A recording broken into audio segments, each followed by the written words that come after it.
Halo semuanya, bertemu dengan saya di sini Martin Fernandes Lamadigi dan pada video kali ini kita akan belajar tentang matematika. Langsung saja kita ke videonya.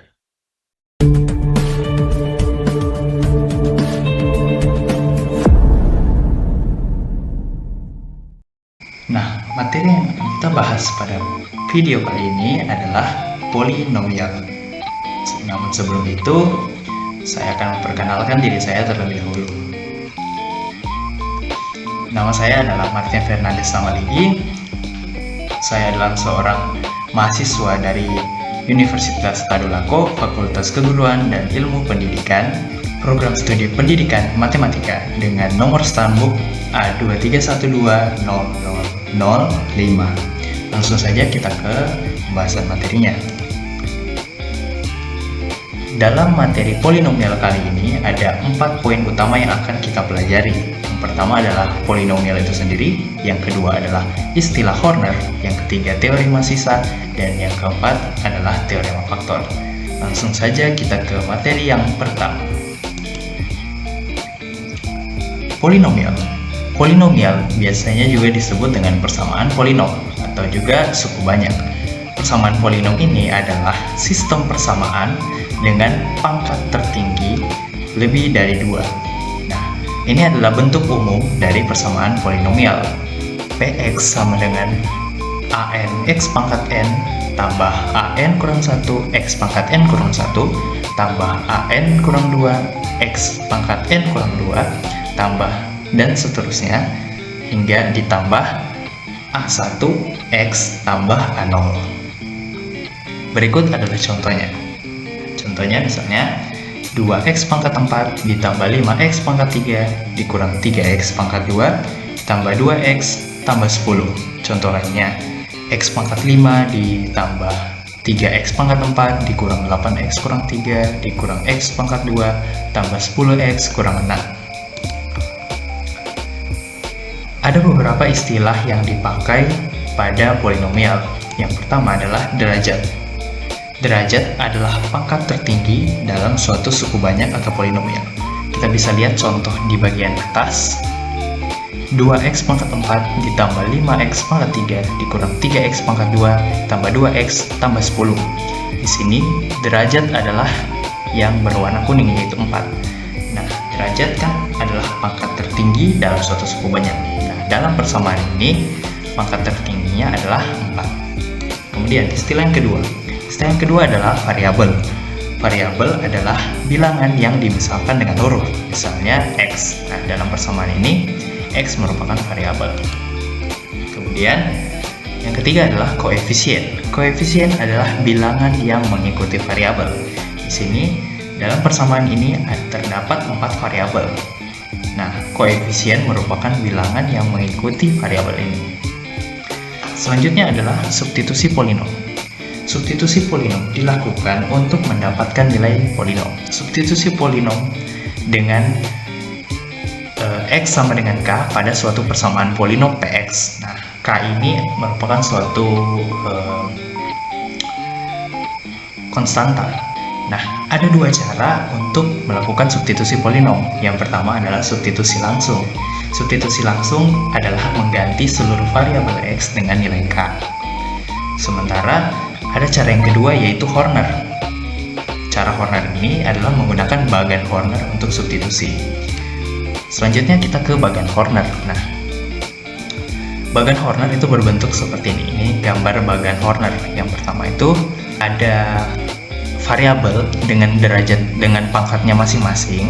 Di sini ada x pangkat n, x pangkat n kurang 1, x pangkat n kurang 2 dan seterusnya sampai x pangkat 1 dan x pangkat 0. X pangkat 0 itu 1. Nanti untuk yang x pangkat 0 ini akan diisi oleh konstanta pada persamaan polinomnya nanti.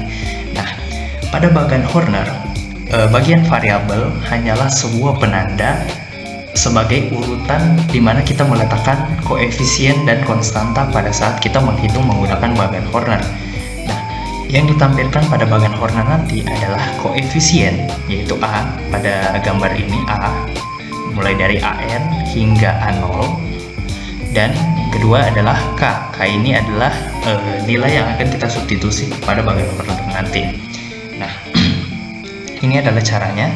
Yang pertama, letakkan seluruh koefisien dari derajat tertinggi sampai 0 di bagian atas. Nah, kita letakkan di bagian atas. Kemudian yang kedua, letakkan substitusi di samping kiri. Substitusinya ini adalah K. Yang ketiga, ketika kita menghitung nanti pada bagian corner, hasil akhir adalah nilai polinom. Nah, di sini yang ada PK. Di sini yang kotaknya tersendiri itu nanti hasil akhir dari nilai polinomnya. Nah, kemudian ada cara-cara untuk menghitung pada bagian corner ini. Kita bisa lihat di sini ada dua tanda panah. Yang pertama ada tanda panah ke bawah. Kemudian setelah tanda panah ke bawah ada tanda panah ke samping kiri, kemudian ke kanan. Nah, itu caranya seperti ini. Untuk bagian pertama, perkalian dengan substitusi itu adalah tanda panah yang ada belokannya, yang tidak siku-siku ini, yang dekat nomor 2 ada tanda panah ke samping kiri, naik ke atas kiri, kemudian ke kanan, itu perkalian dengan substitusi. Jadi nanti nilai yang ada di bawah sini itu akan kita kalikan dengan substitusi dan kemudian ditaruh di baris yang ini. Jadi ini ada urutannya. Kemudian yang kedua itu penjumlahan ke bawah. Jadi kita misalkan langkah pertama dalam menghitung bagian corner itu dimulai dari sudut paling kiri atas sini di nomor 1. Nomor 1 ini dia akan turun ke bawah sini ke bagian nomor 2. Nilai yang ada di nomor 1 akan turun ke nilai nomor 2. Kemudian nilai yang sudah turun tadi akan dikalikan dengan substitusinya, yaitu K ini. Kalau di bagian corner di atas di K akan dikalikan dengan K. Kemudian hasilnya akan ditaruh atau dimasukkan ke kolom yang kedua. Kemudian setelah nilai yang berada di kolom kedua, nilai yang berada di atasnya, yaitu yang ada di nomor 3 ini, akan dijumlahkan dengan nilai hasil kali tadi. Jadi nilai yang berada dalam satu kolom akan dijumlahkan dan hasil penjumlahannya ditaruh di bawahnya lagi, dimasukkan di bawahnya. Setelah ada nilai di bawah, nilai ini dikalikan lagi dengan substitusinya, lalu diletakkan lagi di kolom berikutnya, hasil perkaliannya diletakkan di kolom berikutnya. Begitupun seterusnya dilakukan lagi penjumlahan yang dengan nilai yang satu kolom, kemudian ditaruh lagi di bawahnya, kemudian dikalikan lagi dengan substitusinya. Begitu terus diulangi sampai seterusnya dan mendapatkan hasil akhirnya sampai kolom yang paling kanan atau kolom yang terakhir. Selanjutnya kita langsung saja ke bagian contohnya. Diketahui fx sama dengan 5x pangkat 5 dikurang 8x pangkat 4 ditambah x pangkat 2 dikurang 3x ditambah 2. Tentukan nilai dari f2. Jawab. Kita yang pertama menggunakan substitusi normal, yaitu substitusi langsung. Cara yang pertama yaitu mengganti seluruh nilai x dengan 2. Kita ganti langsung dengan 2. Jadinya 5 kali 2 pangkat 5 dikurang 8 kali 2 pangkat 4 ditambah 2 pangkat 2 dikurang 3 kali 2 ditambah 2. Nah, hasilnya adalah 32. Kemudian kita coba dengan cara yang metode Horner. Nah, oke. Dalam metode Horner kita bisa lihat, kita masukkan dulu persamaan polinomialnya atau persamaan polinom. Kita masukkan di sini 5x pangkat 5 dikurang 8x pangkat 4 ditambah 0x pangkat 3 ditambah x pangkat 2 dikurang 3x ditambah 2. Perlu kita perhatikan di sini pada soal pangkat dari setiap suku. Di sini ada pangkat 5, pangkat 4, pangkat 2, pangkat 1 dan pangkat 0 di sini di konstanta. Nah, tapi untuk menghitung polinomial menggunakan metode Horner, kita perlu memasukkan pangkat-pangkat dari variabel secara berurutan. Kita tidak boleh melewati satu pangkat pun. Jadi di sini kita harus masukkan x pangkat 5, x pangkat 4, x pangkat 3, x pangkat 2, x pangkat 1 dan x pangkat 0. Walaupun di soal tidak ada pangkat 3 di sini, tidak ada x pangkat 3. Pada metode Horner kita harus memasukkan untuk x pangkat 3-nya. Nah, apabila tidak ada X pangkat 3 di soal, kita bisa mengganti nilai untuk X pangkat 3-nya dengan 0, karena apabila X pangkat 3 dikali 0 akan menghasilkan 0, jadi tidak merubah nilai dari polinomialnya.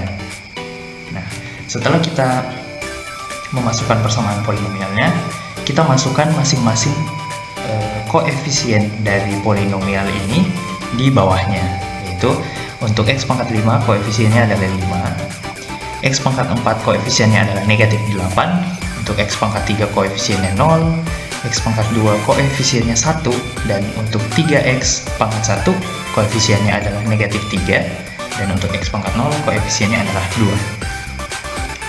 Nah, kemudian kita taruh substitusinya di sebelah kiri, di sini 2.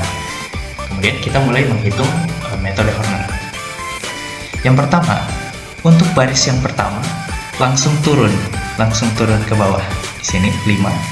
Kemudian 5 ini akan dikalikan dengan 2 dan hasilnya ditaruh ke kolom kedua. Jadi 2 kali 5 10 ditaruh di kolom kedua. Kemudian nilai yang berada di satu kolom akan dijumlahkan, yaitu negatif 8 dan 10, dan hasilnya diletakkan di bawahnya lagi. Jadi negatif 8 tambah 10 2. Kemudian dikalikan lagi, kemudian langkahnya diulangi, dikalikan lagi dengan substitusinya yaitu 2 kali 2, nilainya ditaruh di sini lagi 4. Jadi kemudian dijumlahkan lagi, 0 tambah 4 lalu dikalikan lagi, 4 kali 2 ditaruh di kolom berikut 8, kemudian dijumlahkan lagi dengan 1, ditaruh di bawahnya lagi 9, langkahnya diulangi lagi, 9 kali 2 18. Kemudian negatif 3 tambah 18 15 ditaruh di bawah, dikalikan lagi dengan 2 30, dan hasilnya ditaruh di kanannya lagi, 30 tambah 2 32. Nah, hasilnya adalah 32. Kurang lebih seperti itulah cara untuk menghitung substitusi dengan cara metode Horner. Lanjut. Materi berikutnya adalah kesamaan polinom. Kesamaan polinom disimbolkan dengan tanda garis datar 3. Seperti mirip dengan sama dengan, tapi kalau sama dengan garisnya itu 2, nah ini garisnya 3. Jadi kita bisa mengatakan ini fx sama dengan gx dalam hal polinom. Nah, dua buah sistem persamaan polinom dikatakan memiliki kesamaan jika keduanya memiliki syarat sebagai berikut. Yang pertama, derajatnya sama. Derajatnya sama maksudnya kedua persamaan itu punya derajat tertinggi yang sama. Jadi maksudnya pangkat tertinggi dari variabelnya itu sama. Misalkan dengan dua persamaan yang ada di sini. Yang pertama persamaan yang ini, terus yang kedua persamaan yang ini. Nah, dua persamaan ini itu sama-sama mempunyai pangkat tertinggi 4. Di sini X pangkat 4 paling tinggi pangkatnya.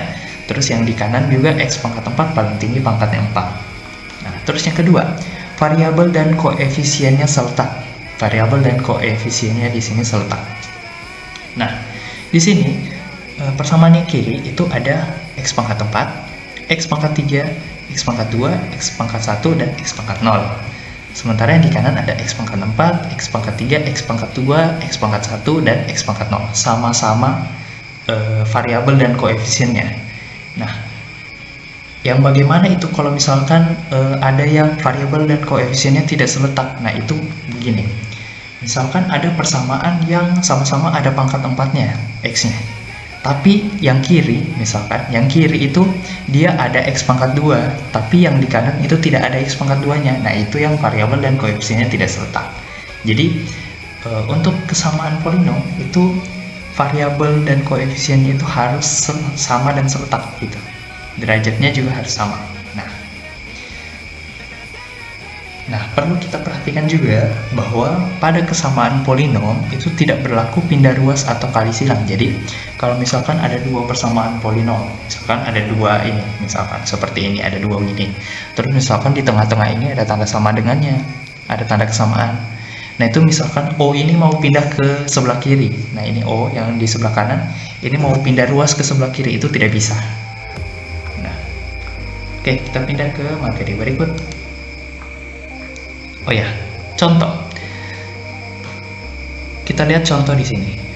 Diketahui X pangkat 4 tambah PX pangkat 2 tambah QX kurang 6 itu memiliki kesamaan dengan X kuadrat kurang 2 dikali dengan X kuadrat tambah R. Nah, di sini kita akan menentukan nilai dari P, Q, dan R. Apabila ada yang ingin mencoba, silakan pause video ini dan kita akan menjawabnya sekarang. Nah, yang pertama kita jabarkan terlebih dahulu ruas kanannya. Nah, ruas kanan di soal adalah X pangkat 2 dikurang 2 dikali X pangkat 2 ditambah R. Kita jabarkan, yaitu kita kalikan, dan akan menghasilkan X pangkat 4 ditambah Rx pangkat 2 dikurang 2X pangkat 2 dikurang R. Yang di ruas kiri itu tetap sama, tidak diapa-apakan. Kemudian langkah yang kedua adalah kita faktorkan, karena di sini ada Rx pangkat 2 dikurang 2X pangkat 2, yaitu memiliki variabel yang sama, yaitu X pangkat 2. Jadi kita bisa faktorkan menjadi R kurang 2 dikali X pangkat 2. Selanjutnya kita lihat di sini. Nah, di kesamaan polinom itu kan tadi seperti yang saya sebutkan, kita bisa menunjukkan bahwa dia sama apabila yang pertama derajatnya sama. Di sini derajatnya sama-sama pangkat 4 paling tinggi.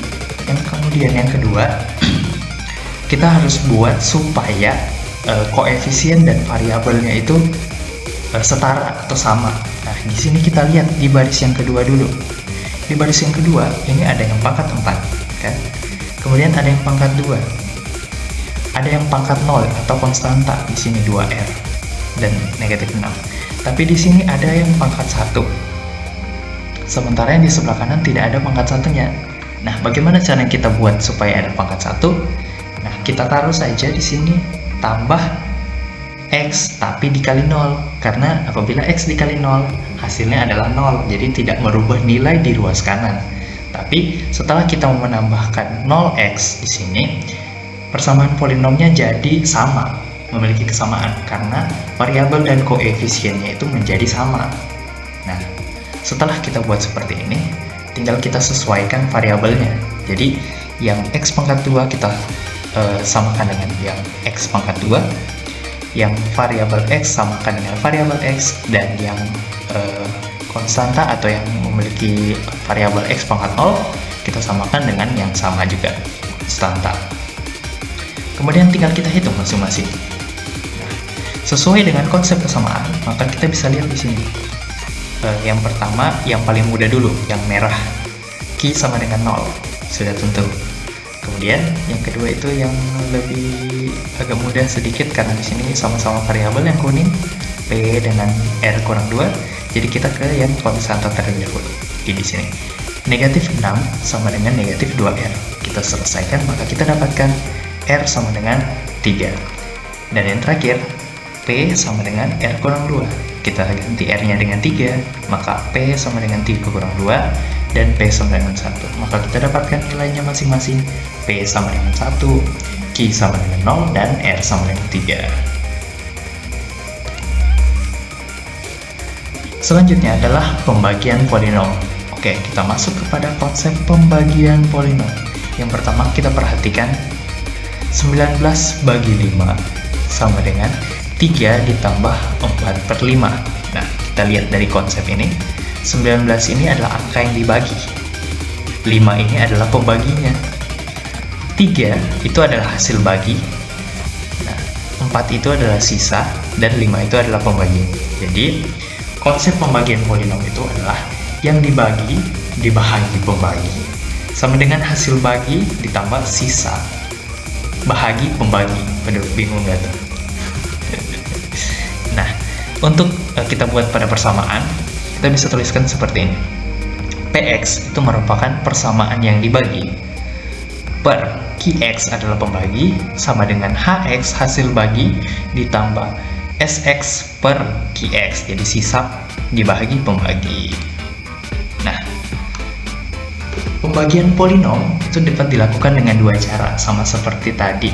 substitusi polinom pembagian itu juga dua cara. Yang pertama itu metode pembagian biasa atau susun. Nah, ini yang sudah umum.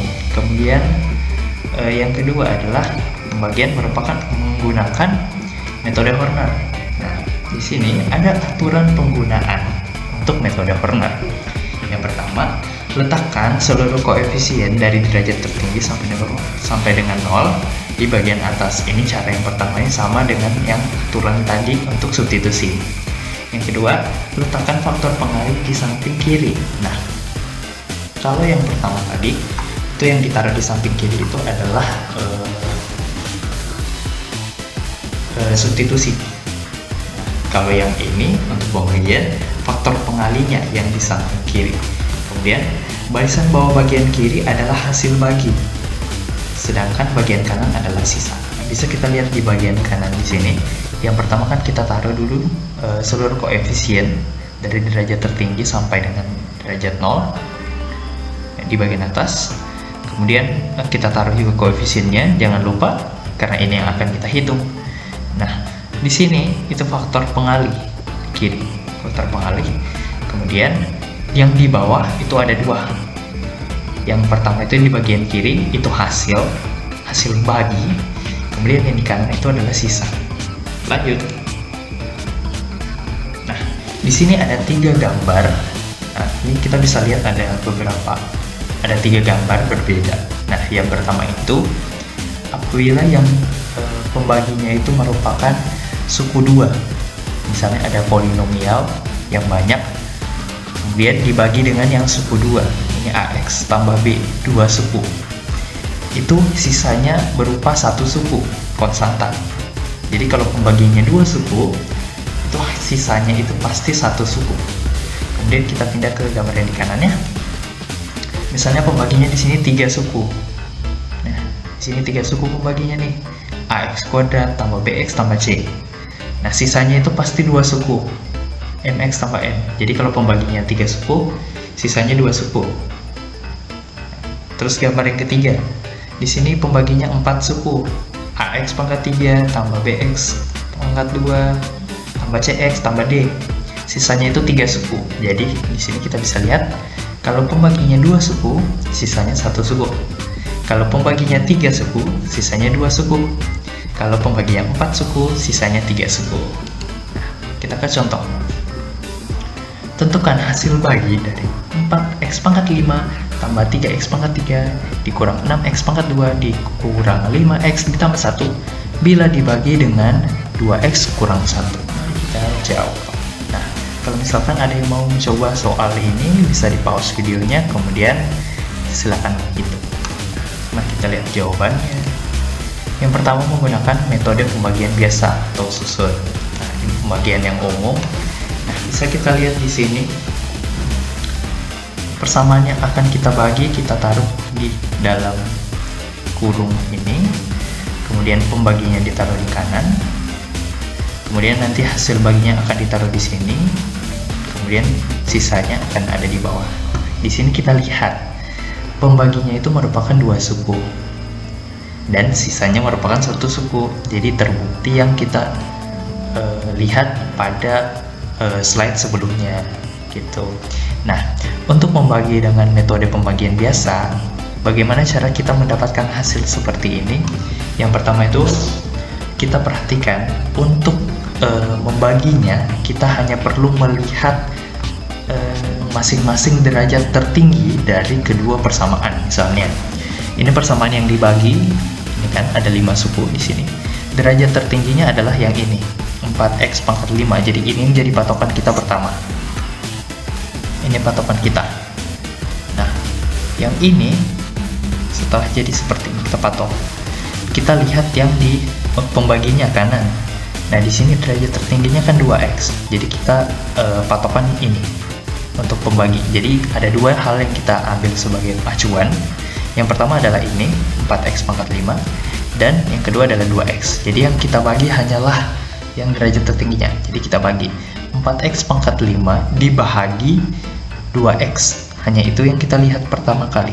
Itu yang kita hitung pertama. Jadi 4x pangkat 5 dibagi 2x itu sama dengan 2x pangkat 4. Jadi untuk menentukan hasil bagi, yang kita bagi itu yang derajat tertingginya masing-masing. Jadi derajat tertingginya ini yang dibagi dibahagi dengan derajat tertingginya si pembagi. Jadi 4x pangkat 5 dibahagi 2x, itu yang pertama menghasilkan 2x pangkat 4. Setelah kita dapat hasil yang pertama, kita kalikan dengan seluruh suku dari pembaginya. Jadi 2x pangkat 4 dikali dengan 2x, yaitu 4x pangkat 5. Kemudian 2x pangkat 4 dikali negatif 1, jadinya 2x pangkat 4. Setelah itu baru kita kurangkan lagi dengan polinomialnya yang pertama yang di atas ini. Setelah itu hasilnya yang ini, ketika kita sudah dapat hasilnya, kita lihat lagi derajat tertingginya, kita bahagi dengan derajat tertingginya pembagi, dan didapatlah x pangkat 3. Setelah itu dikalikan dengan seluruh pembaginya. Nah, caranya itu diulang-ulang terus sampai tidak bisa lagi dibagi. Nah, di sini kita dapat negatif 5/2 tidak bisa dibagi dengan 2x gitu. Nah, jadi karena tidak bisa dibagi, maka kita anggap ini adalah sisa. Maka hasil baginya adalah 2x pangkat 4 ditambah 3, 2x pangkat 4 ditambah x pangkat 3 ditambah 2x pangkat 2 dikurang 2x dikurang 7/2, dan sisanya adalah negatif 5/2. Nah, berikut kita lanjut ke metode yang kedua, yaitu metode Horner. Di sini kita lihat.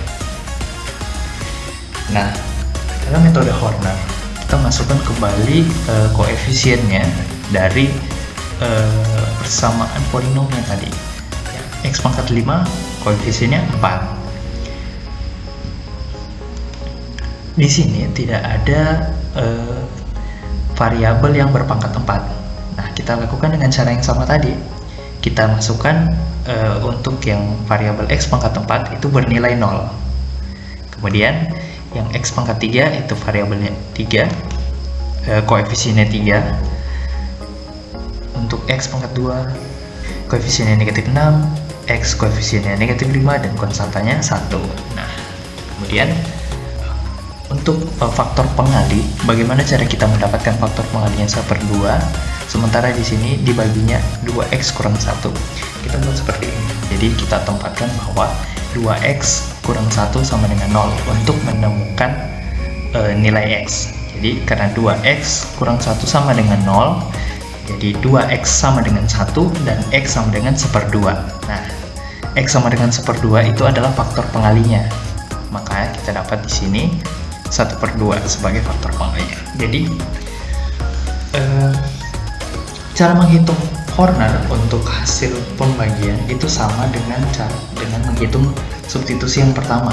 Jadi yang pertama itu 4-nya turun, kemudian dikali dengan pengalinya 1/2, lalu hasilnya ditaruh di sebelah kanan di baris yang kedua, terus di kolom yang berikutnya. Kemudian dijumlahkan lagi 0 dan 2 masih 2, lalu dikali kembali dengan 1/2.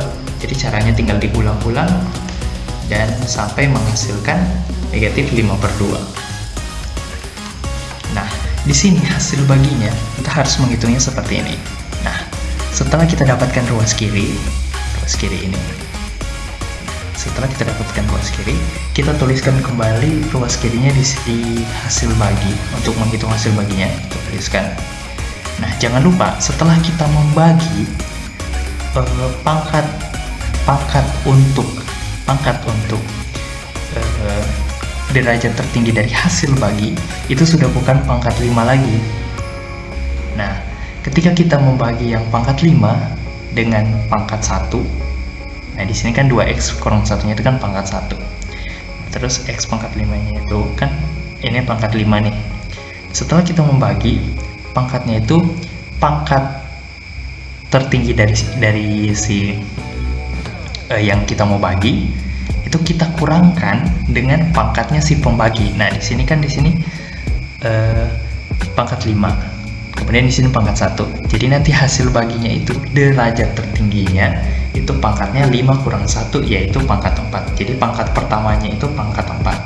Kemudian selanjutnya tinggal mengikuti, jadi pangkat 4, pangkat 3, pangkat 2, pangkat 1, pangkat 0 untuk X, variabel X-nya gitu. Jadi di sini hasilnya 4X pangkat 4 ditambah 2X pangkat 3 ditambah 4X pangkat 2 dikurang 4X dikurang 7. Nah, kenapa di sini ada per 2? Kenapa di sini ada per 2 untuk hasil baginya? Nah, hasil baginya itu kita hitung. Yang pertama, hasil dari ruas kirinya ini, hasil dari ruas kiri kita bahagi dengan koefisien dari pembaginya, koefisien derajat pembagi. Ingat, koefisien derajat pembagi. Nah, di sini kan pembaginya 2X, pangkat tertingginya itu kan ini, pangkat 1. Koefisiennya itu 2. Jadi hasil baginya dibagi 2. Kalau misalnya di sini 3X, berarti di sini per 3 di bawahnya. Kalau di sini 4, berarti dibagi 4, begitu seterusnya. Jadi mengikuti koefisien pangkat tertinggi dari si pembagi. Nah, dari sini tinggal kita bagi ini dengan kita bagi 2, maka dapatlah hasil baginya 2X pangkat 4 tambah X pangkat 3 tambah 2X pangkat 2 tambah kurang 2X kurang 7/2, dan sisanya adalah 5/2. Hasilnya sama dengan yang menggunakan metode susun. Kemudian kita lanjut ke teorema sisa. Nah, teorema sisa ini menjelaskan bahwa derajat sisa adalah derajat pembagi dikurang 1. Ini tadi kita sudah singgung. Nah, derajat sisa ini derajatnya ini kan pangkat 0 nih, adalah derajat pembagi dikurang 1. Nah, di sini kan derajat pembaginya 1 nih, AX 1 nih, X pangkat 1. Sisanya itu dikurang 1 derajatnya. Jadi ini derajatnya kan X pangkat 0, jadi derajatnya 0 nih, X pangkat 0. Nah, kemudian yang kedua ini kan derajatnya 2, sisanya derajatnya 1, jadi tak kurang 1 gitu derajatnya. Yang di sini derajatnya pangkat 3, yang di bawah sisanya derajatnya pangkat 2 gitu. Jadi gitu. Derajat sisa itu derajat pembagi dikurang 1. Jadi kalau misalkan sisa pembaginya itu pangkat 1, variabelnya berarti sisanya itu pangkat 0 atau konstanta gitu. Kemudian kalau pembaginya itu pangkat 2, sisanya pangkat 1 variabelnya, dan seterusnya.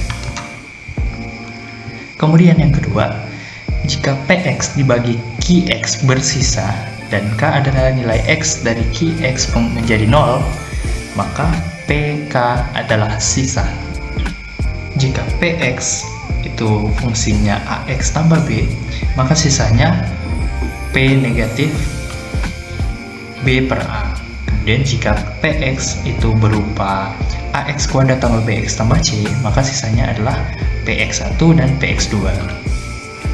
Teorema sisa ini dapat digunakan untuk menentukan sisa pembagian polinom tanpa mengetahui polinom dan atau hasil baginya. Jadi kita langsung ke contoh supaya lebih paham.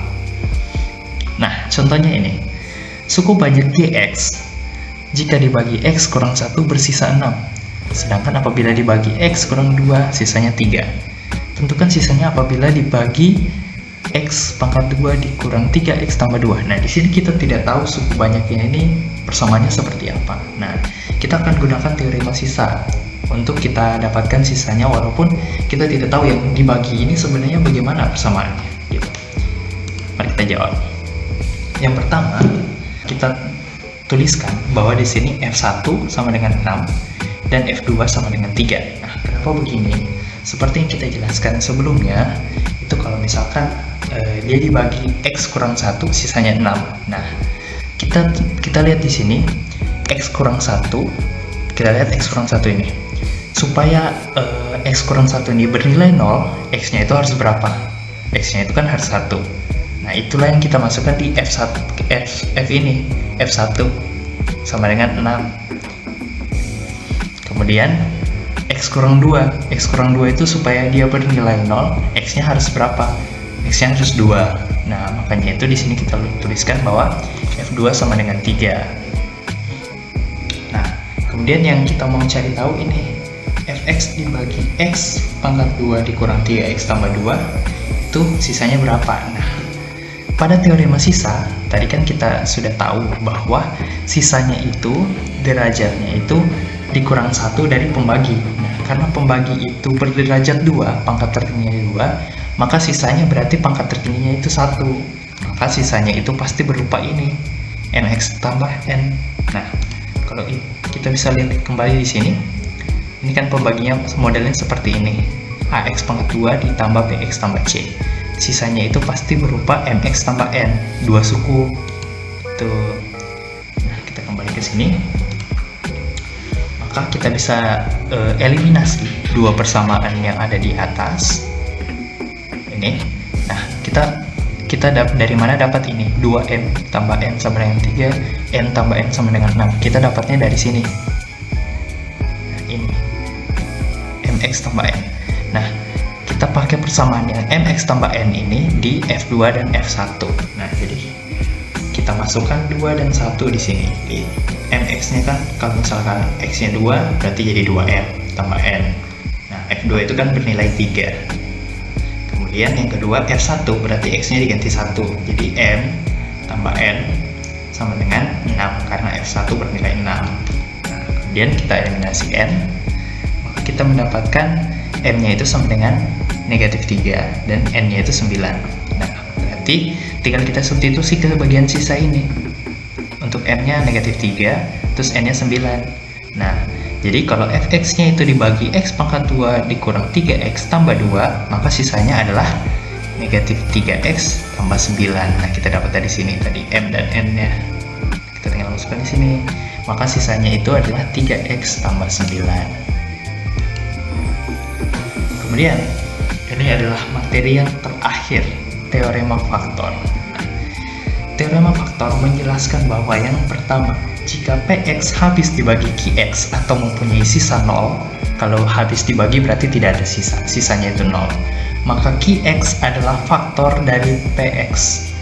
Kemudian yang kedua, jika Px sama dengan Fx kali Gx, maka Fx dan Gx itu adalah faktor dari Px. Nah, teorema faktor ini dapat digunakan untuk menentukan faktor lain atau akar-akar rasional dari sistem persamaan polinom dengan menggunakan metode Horner. Lanjut, kita ke contoh soal. Jika salah satu akar dari fx sama dengan x pangkat 4 tambah mx pangkat 3 kurang 6x pangkat 2 ditambah 7x dikurang 6 adalah 2, tentukan akar linear lainnya.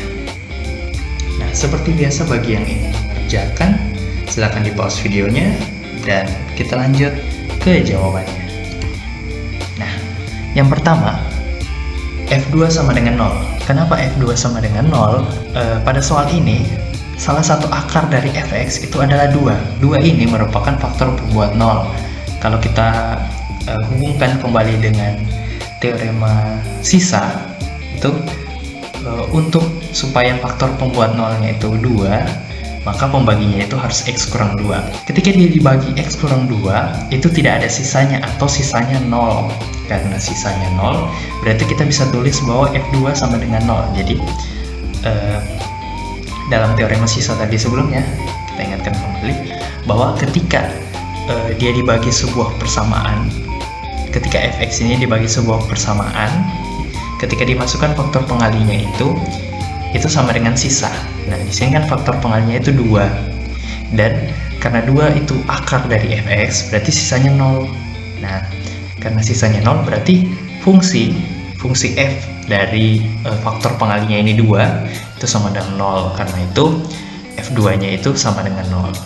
Kita kembalikan ke fungsinya ini. Nah, jadi 0 sama dengan, kita substitusi fungsi ini, kita substitusi dengan 2.